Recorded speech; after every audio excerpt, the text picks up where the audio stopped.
What's going on, guys and girls? It's GhostRobo, and welcome to For Honor. This is a brand new mode.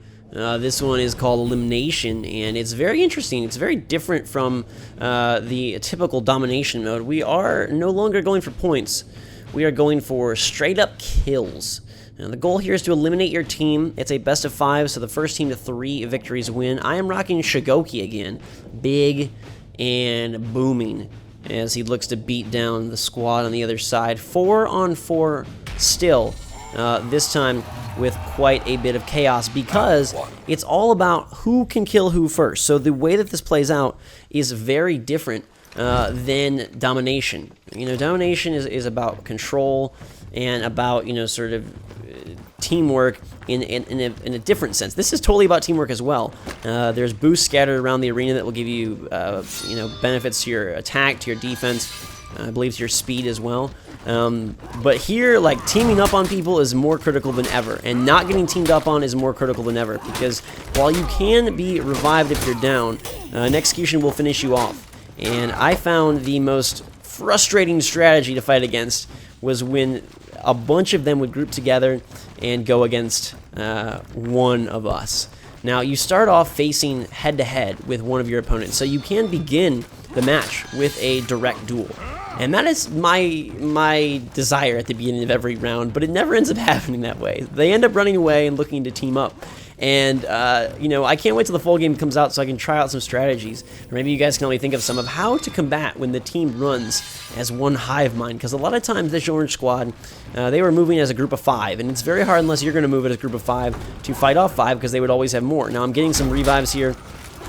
And so the Shigoki is a very big guy, and he's taking a lot of beating here. Good block, but he's going to go down. So I am down. I can be revived back up. You can see in the top right, there's 4 skulls that symbolize the 4 of us. 2 to 2 right now.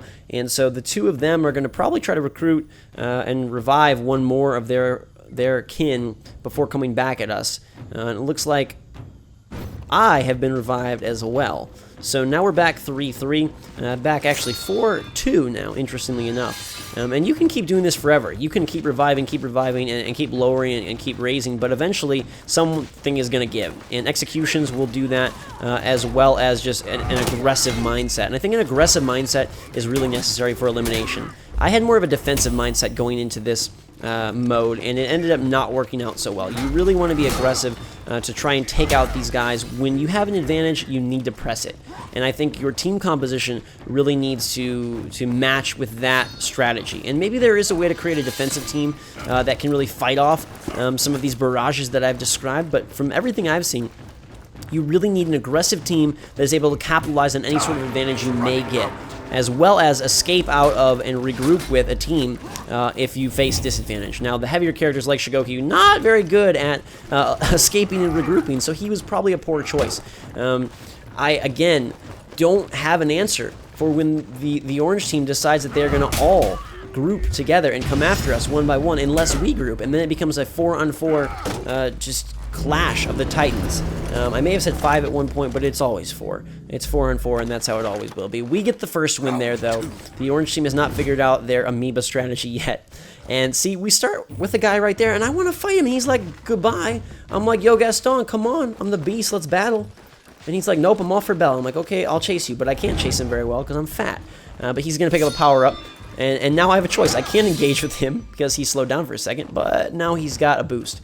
So it's a very interesting dilemma, and a series of dilemmas that this mode puts you in. And I'm real excited about the variety of modes in For Honor, because I think domination is a great mode. I think that justifies the game. But then when you incorporate duels, which you've seen on my channel, and you incorporate this elimination mode in my, like you've seen now, and maybe some others, I think you're really getting a cool usage for all these characters. And a lot of the focus is on team comp. And I think that's where the longevity and maybe even, like, you know, I don't know, esports is the right word, but the competitive nature of this game will really come out, and where your friends and sort of your ability to work with friends will pan out. Because it's not only team composition before the match, it's team composition within the round. Because within the round you can utilize abilities that are supportive abilities that will create, you know, sort of areas of influence that will help assist your teammates in a variety of ways. We are down 2-4, so right now they're looking to regroup and get 4, and they're beginning to learn the group up strategy. And even though I picked up an aggressive modifier there, this guy is going to run and run me into a gauntlet of his enemies, or his friends, my enemies. It's getting confusing when they're all running around like crazy like this.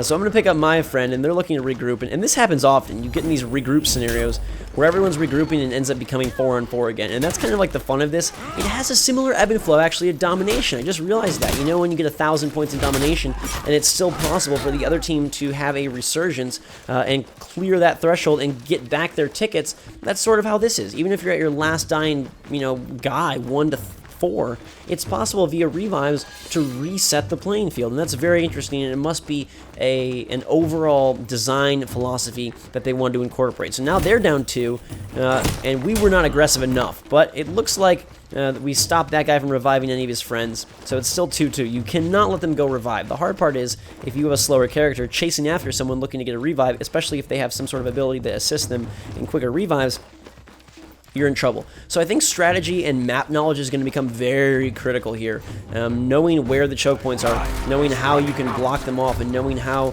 when they run off to group up, where you can sort of sneak in, slip in, and take them out. And it looks like we took that guy out barely.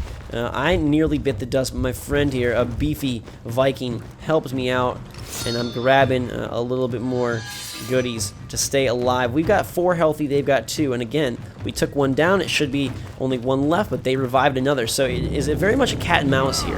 And I think, you know, I played this for about an hour, hour and a half, and it was not enough time to really see exactly how all of the dynamics play out. Ooh, that's at the heavy.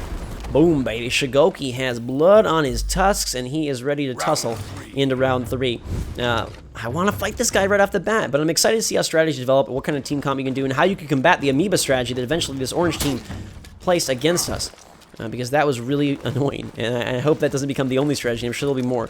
I wanted to face this guy, and now I am, but his friend is here as well, so now I'm in a bad position, and now there's 3 friends, and again, whew, you get teamed up in elimination, you are gone, because they will execute you, and you'll be sitting out, as you're going to see happen here.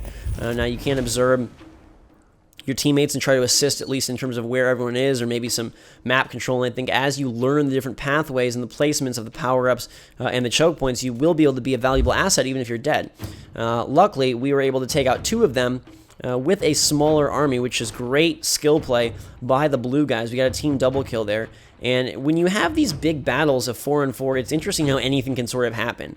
But again, when it's 3-on-1, you are totally out of luck. So avoid that at all costs, especially the bigger guy who doesn't have many dodge moves and doesn't have many quick strikes to either get in or get out with any sort of speed. But this mode is very, very interesting. I'm excited to see how it takes shape when exposed to a full player base. We grab the 3-0 win there. The blue team is on top. And I'll take you guys out from there. I hope you enjoyed the video. If you did, give it a big thumbs up. I'll be bringing you more For Honor content as we lead up to launch and beyond. It's coming out soon, only a couple weeks away. Can't freaking wait. I hope you guys are excited as well. Until next time, everybody, thanks so much for watching. Have some fantastic days until For Honor releases. I'll be back with more soon. Until that time, I love you. Thanks again. We'll see you all later.